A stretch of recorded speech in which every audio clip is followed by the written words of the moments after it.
Assalamu alaikum dear students. Today our topic is ratio and proportion.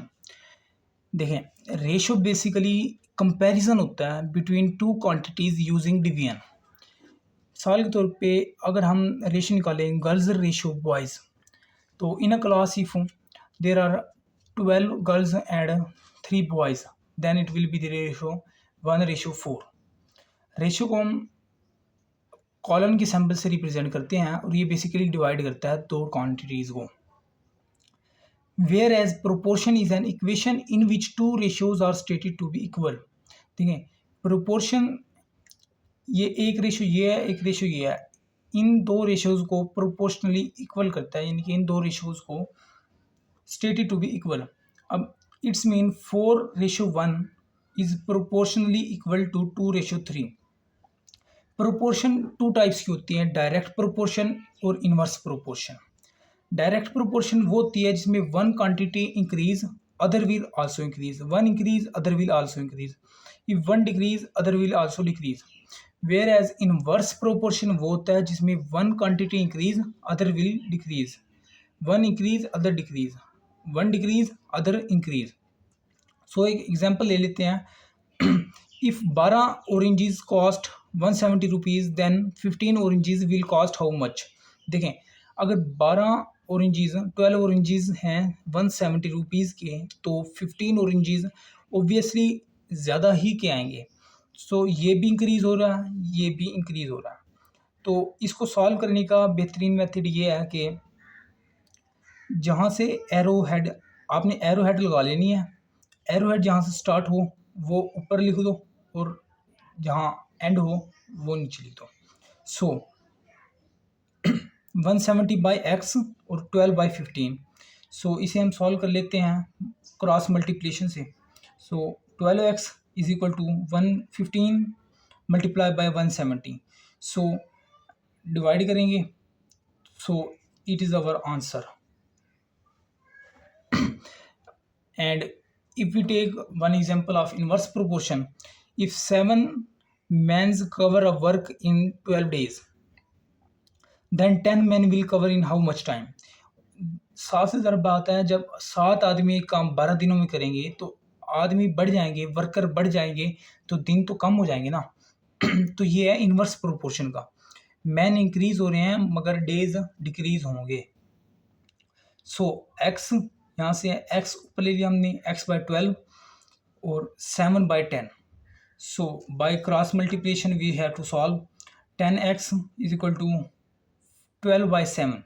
So x is equal to 8.4। एक और example ले लेते हैं। अब हम सॉल्व करते हैं कुछ एडवांस लेवल के, एडवांस लेवल से। बहुत से कॉम्पिटिटिव एग्ज़ाम्स में इस तरह के क्वेश्चन आ जाते हैं, अक्सर आर्मी टेस्ट में भी इस तरह के क्वेश्चन आते हैं कि if A/B 1/B is equal to 5/6, B/C is equal to 7/8 and C/D is equal to 1/2। So find A/B/C/D। So we have to solve this. A, we take A, B is equal to 6 और यहाँ 7। So C is equal to 8, तो इसी के नीचे हमने लिख देना 1 और ये 2। बस सिर्फ ये इसके अंदर ध्यान रखने की बात है कि हमने इसे लिखना कैसे है। देखिए, A है, A 5 आ गया, B 6 है, तो दूसरा B उसके बिल्कुल नीचे 7 आ गया। ठीक है, अब C 8 है तो 8 ये आ गया और ये C 1 यहाँ आ गया। तो अब इस मेथड को हम साया मेथड भी कहते हैं। वैसे इसको सॉल्व करने का बेहतरीन मेथड ये है, बस 6 यहाँ 6 लगा दिया, यहाँ भी 6 लगा दिया, यहाँ 8 है तो यहाँ 8 लगा दिया, 7 है तो 7 लगा दिया, 1 तो 1 1। अब इसे मल्टीप्लाई कर लेंगे सभी को। 5 7 ज़ा 35, 35, ये 42, ये 48 और ये 96। सो A/B and C and D is equal to 35, 42, 48 and 96. This is our answer. Okay, यह आगे ज़्यादा सिंप्लीफाई हो नहीं सकता, तो इसीलिए यही आंसर है। एक और हम एग्जांपल ले लेते हैं, ये डायरेक्ट प्रोपोर्शन की एग्जांपल है। एक नॉर्मल कंडीशन में 1.5 feet of snow will melt into 2 inches after a monster storm, there were 3.5 feet of snow, how many. देखिए, अगर 1.5 फीट स्नो है तो ये मेल्ट होके 2 इंचेस ऑफ वाटर बन जाता है, जबकि 3.5 स्नो है, इंच फीट स्नो है, तो ये मेल्ट होके कितने इंचेस वाटर बनेगा, ये है क्वेश्चन। देखें, एक और बात, यहाँ स्नो फीट में दी हुई है और इंचेस में वाटर पूछा गया है, और वाटर भी इंचेस में दिया हुआ है। सो हमें कोई ज़रूरत नहीं है कि फीट को इंचेस में हम कन्वर्ट करें। वैसे अगर फीट में पूछा होता तो हम ज़रूर इंचेस को फीट में कन्वर्ट करते। सो ये डायरेक्ट मेथड है प्रोपोर्शन। सो ये इंक्रीज़ हुआ है तो ये भी ऑब्वियसली इंक्रीज़ होगा।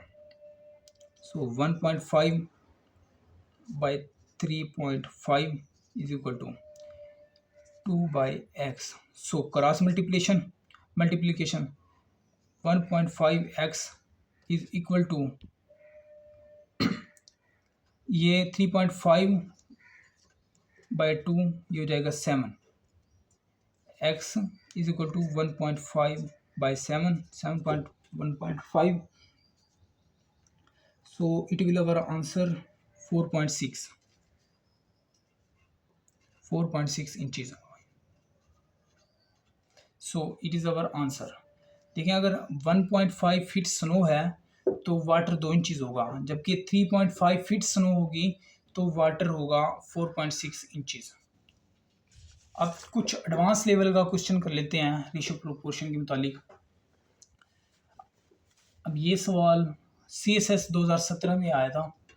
तो देखें, अगर एक स्कूल है has enough provision of food for 52 days, after 20 days a group of 400 students arrive and the food would have last for 24 days only, how many students are there in the school? Actually हमने सिर्फ students बताने हैं कि 400 students जब आए हैं उनके बाद टोटल स्टूडेंट्स कितने हो गए हैं। देखें, इनिशियली फूड जो थी वो 52 डेज़ के लिए थी, जो स्टूडेंट्स वहाँ पहले से मौजूद थे उनके लिए ये 52 डेज़ के लिए थी, मगर 52 डेज़ चली नहीं है। फूड चली है 20 डेज़ और 24 डेज़, यानी कि 44 डेज़ फूड चली है।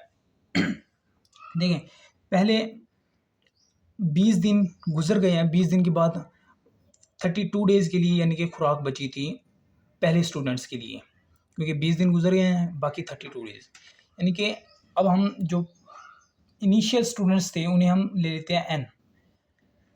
नंबर ऑफ़ स्टूडेंट्स जो थे इनके लिए 32 डेज़ के लिए खुराक बची थी, जबकि n + 400 स्टूडेंट्स और आ गए हैं, तो ये खुराक चली है 24 डेज़ के लिए।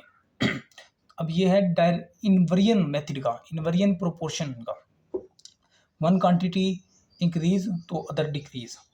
सो we have to solve this n by 400, so cross multiplication by method of using cross multiplication. So हम इसे सॉल्व कर लेते हैं। ये 32n is equal to 24n by 400। So ये सॉल्व हो जाता है 32n, ये 24n इस साइड भी चल जाता है तो 8n और ये 600, so n is equal to 1200। So there were total students 1200। एक और क्वेश्चन कर लेते हैं एडवांस लेवल का, ये कैट एग्ज़ाम में आया था इंडिया में। तो Arun, Varun and Kiran have a total of Rs 800 with them, they spend Rs 50 rupees. 50 rupees एक ने सेंड किया अरुण ने, 100 वरुण ने एंड 200 किरण ने respectively. Now they have a money is the 14, 25, 22 and 15। What is the amount with Varun initially. अब वरुण के पास जो शुरू में जितनी रकम थी, अमाउंट थी, वो पूछा कि वरुण के पास कितनी अमाउंट थी। अभी देख लें, Arun, Varun and Kiran total 800। Arun spend 50, Varun spend 100 and Kiran spend 200. So they spend 350. सो ये बन जाएंगे 7,650 रुपये. अब 7,650 रुपये इनके पास टोटल हैं और ये हमारे पास रेशियो है 14, 22 और 15. अब 14, 22 और 15 ये टोटल हो जाते हैं 51. टोटल हो जाते हैं 51. अब यानी कि 51 है equal to 7,650 K. So 1 will be equal to obviously 150 K. ये असल में डिवाइड होता है, ये रेशियो है, यानी कि रेशियो है ये. अगर 51 is equal to 7,650 so 1 will be equal to 150. So हमने बताना है वरुण का. तो 150 मल्टीप्लाई बाय 22 वरुण के. सो ये आ जाएंगे 3,300 रुपये. अब वरुण ने 100 रुपये खर्च किए थे तो हमने ये 100 रुपये ऐड कर देने हैं इनिशियल बताने के लिए. तो ये 3,400. This is total answer. So Varun के पास इनिशियली 3,400 रुपीज़ थे.